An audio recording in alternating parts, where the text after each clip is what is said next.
Welcome to law centre. आज की इस वीडियो के अंदर हम कॉन्ट्रैक्ट एक्ट 1872 के सेक्शन 30 को समझने जा रहे हैं, ठीक है, जो कि डील करता है वेजर एग्रीमेंट से रिलेटेड। तो हम बिना किसी वक्त ज़ाया किए वीडियो की तरफ चलते हैं। तो सेक्शन 30 की अगर हेडिंग पढ़ते हैं तो कहता है कि agreements by the way of wager void. हर वो एग्रीमेंट जो वेजर के वे ऑफ वेजर से किया गया है तो वो वॉइड होगा। अब agreements by way of the wager void, ये बात कहता है हमारे सेक्शन 30। अब यहाँ पे by way of wager, wager आपके लिए एक लफ्ज़ है जिसको समझना है, ठीक है, कि वेजर किसको कहते हैं। तो वेजर, अगर आपको वेजर समझ में आ गया तो वेजर से किए गए हर एग्रीमेंट वाइड एग्रीमेंट होगा, ठीक है। तो हम पहले समझते हैं कि मीनिंग ऑफ वेजर। तो हम यहाँ पे समझते हैं मीनिंग ऑफ दी वेजर। सबसे पहले आपने मीनिंग समझनी है किसकी, वेजर की, कि वेजर किसको कहते हैं।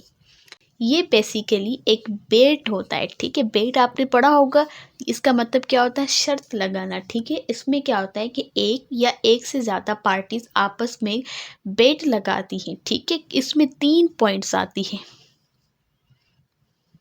हम उन तीनों को कवर करते हैं। सबसे पहला जो पॉइंट है वो ये है, इसमें शर्त किस बेसिस पे लगती है कि certain some of the money, certain some of the money और एनीथिंग, ठीक है। अब दो पार्टीज ने आपस में ये बेट लगाई, ठीक है, किसी भी चीज़ की होने की। अगर ये होता है तो मैं तुम्हें मनी दूंगा, नहीं होता तो वो दूसरी पार्टी देंगे। तो इसके अंदर या तो सम ऑफ मनी की शर्त लगती है, ठीक है, और वो जो सम ऑफ मनी होती है शैल बी पेड और डिलीवर की जाती है टू एनीवन जो के बेट जीत जाए, ठीक है। किसको की जाती है, वन जो के विन करता है उस शर्त को, उसको दी जाती है वो मनी। अब कब दी जाती है, डिपेंड किस पे करता है, ऑन दी हैपनिंग और non happening of uncertain event पे, ठीक है। अनसर्टेन इवेंट पे वो डिपेंड करता है। तो इसके अंदर बेसिकली 3 पॉइंट्स आते हैं। सम ऑफ मनी, पैसों की शर्त लगाई जाती है, जो कि जो शर्त जीतता है उसको दी जाती है। कि किस पे, जिस इवेंट पे, जिस अनसर्टेन इवेंट पे वो शर्त लगाई जाती है उसके होने या ना होने पे। तो इस सिचुएशन के अंदर ये वाला जो तरीका है ये वेजर का तरीका है। अब हम इसी कॉन्सेप्ट को एक एग्जाम्पल के साथ पढ़ते हैं तो ज़्यादा कॉन्सेप्ट क्लियर होगा, ठीक है। फॉर एग्जाम्पल आप ये देखें कि ए है, ए एक पार्ट बंदा है, ठीक है, जिसने क्या किया है, एग्रीमेंट किया है बी के साथ, ठीक है। वो एग्रीमेंट किस चीज़ का है, रेन का है, ठीक है। अब इस सिचुएशन में क्या होता है कि ए प्रोमिस करता है कि वो क्या करेगा, वो बी को 10,000 रुपीज़ देगा अगर आज रेन होता है तो। इस सिचुएशन के अंदर बी भी प्रोमिस करता है कि वो 10,000 देगा ए को, ठीक है। ए को भी ये 10 के देगा, कब, जब रेन नहीं होगा, ठीक है। अब ये जो वेजर एग्रीमेंट है ये डिपेंड करता है किस पे, रेन के होने या ना होने पे। अब आप सबको पता है कि बारिश का होना किसी इंसान के हाथ में नहीं है, ठीक है। तो ये एक अनसर्टेन इवेंट है जो को ना ए के हाथ में है ना बी के हाथ में है। अब इस सिचुएशन में क्या होता है कि बारिश जो होती है वो हो जाती है। अब क्या हुआ कि रेन जो है ना वो हो गया, बारिश हो गई। तो अब कौन जीता, बेट बी विन कर गया, ठीक है। अब इस सिचुएशन में क्या हुआ कि अगर ए बी को पैसे नहीं भी देता तो बी जाके कोर्ट में इस एग्रीमेंट को एनफोर्स नहीं करवा सकता कि मैंने इसके साथ वेजर एग्रीमेंट किया था कि अगर बारिश होती है तो ये देगा, बारिश नहीं होगी तो मैं दूंगा। अब बारिश चूंकि हो चुकी है, मैं बेट जीत चुका हूँ तो ये मुझे पैसे नहीं दे रहा। तो यहाँ पर जो बी है ये कोर्ट में जाके इस एग्रीमेंट को इन्फोर्स नहीं करवा सकता क्योंकि ये एग्रीमेंट वॉइड एग्रीमेंट है, ठीक है। अब ये है हमारे पास कॉन्सेप्ट वेजर एग्रीमेंट का, जो हमने विद एग्जांपल पेरेट को खोल के पढ़ा और समझा। अब इसको आगे पढ़ते हैं कि ये क्या कहती है, आगे ये कहता है कि no suit shall be bought for the recovery of anything alleged to be won or any Vaser. ठीक है, हर वो चीज़ जो वेजर के ज़रिए जीती गई है, ठीक है, जो भी वेजर के ज़रिए अमाउंट रखा गया था, तो उसके लिए रिकवरी के लिए कोई भी सूट नहीं किया जाता। अब हमने एग्जांपल पढ़ी ना, तो बी के पास ये राइट नहीं था कि वो कोर्ट में जाके इसको इन्फोर्स करवाए। ठीक है, हमने अब तक ये वाला पॉइंट कवर किया है। अब दूसरा पॉइंट क्या कहता है कि are interested to any person to abide the result of any game or an other uncertain event on which any wager is paid.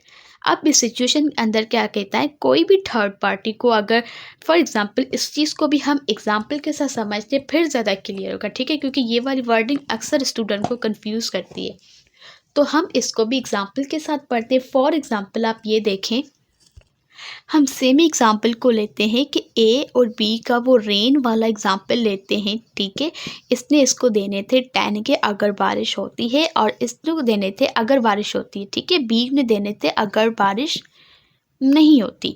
ठीक है, अब इस सिचुएशन में क्या हुआ कि बारिश तो हो गई। ठीक है, अब इस सिचुएशन में क्या होता है कि ए और बी ने किसी थर्ड पर्सन को पैसे ऑलरेडी दिए हुए थे जिसका नाम है सी, सपोज करते।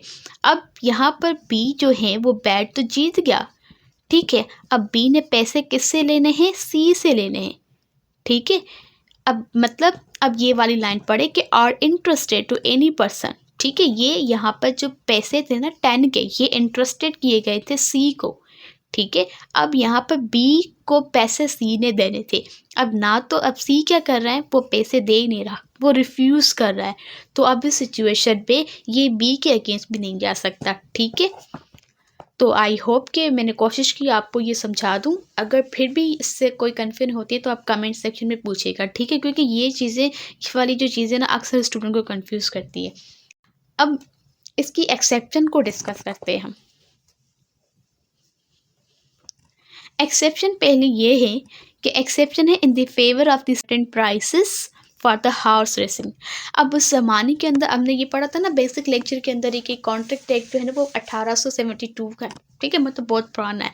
तो उस टाइम पे हॉर्स रेसिंग जो ना वो एक कॉमन गेम हुआ करता था। तो उस सिचुएशन के अंदर इन्होंने ये रख ली लेजिस्लेटर ने एक्सेप्शन कि अगर कोई हॉर्स रेसिंग का मतलब हो रहा है, कंपटीशन वगैरह है, तो इस सिचुएशन के अंदर और उसमें अमाउंट दिया जा रहा है विनर को, ठीक है, 500 रुपीज़ ऐसे अपवर्ड, तो वो एग्रीमेंट वैलिड एग्रीमेंट होगा। ठीक है, ये इस तरह के ये जो एग्रीमेंट है या ये जो हॉर्स रेसिंग जितने भी कंपटीशन हैं, ये इस वेजर एग्रीमेंट के दायरे में नहीं आते।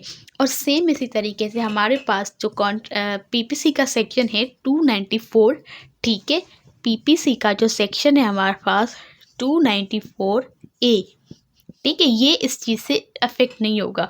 ठीक है, अब ये जो ना वो डील करता है बेसिकली हमारे पास लॉटरी से रिलेटेड। अब ये अगर लॉटरी स्टेट की है, ठीक है, या कोई प्रोविंस करता है तो ये वैलिड है। अब इसके अलावा अगर कोई भी रैंडमली पर्सन आगे करता है तो वो इनवैलिड होगी। ठीक है, फिर उसकी पीपीसी के अंदर पनिशमेंट भी I think up to the 6 month से रिलेटेड ना। तो ये एक्सेप्शन के अंदर आती है 294A जो है ना। हम जब पीपीसी को डिस्कस करेंगे तो इसको मज़ीद डिटेल के साथ पढ़ेंगे। फ़िलहाल आप इतना याद करें कि अगर लॉटरी ऑफ स्टेट या प्रोविंस है तो वो जो है ना वैलिड होता है। तो हमारे पास ये एक्सेप्शन थी दो जो हमने डिस्कस करी। आई होप कि आपको सेक्शन 30 समझ में आया होगा। हमने सेक्शन 30 के अंदर वेजर एग्रीमेंट को पढ़ा, उसमें 3 पॉइंट्स आती है वो पढ़ी। उसके बाद हमने ये पढ़ा कि उसके जो वेजर के ज़रिए कोई भी चीज़ जीता और उसको वो नहीं मिलती तो उस चीज़ को रिकवर करने के लिए वो सूट फाइल नहीं कर सकता या किसी थर्ड पर्सन को इंटरेस्टेड है। ठीक है, इंटरेस्ट किया गया था वो पर्सन मनी, ठीक है, तो वो अनसर्टेन इवेंट हो गया, उसको नहीं दे रहा। ठीक है, प्राइस जैसे हमने सी वाला एग्जांपल पढ़ा था, सी को वो पैसे देने थे बी को। ठीक है, तो ये था और इसकी 2 एक्सेप्शन थी। आई होप कि सेक्शन 30 समझ में आया होगा। अगर आपको वीडियो पसंद आई तो वीडियो को लाइक करें और कमेंट सेक्शन में अपना फीडबैक लाजमी दें। Thank you.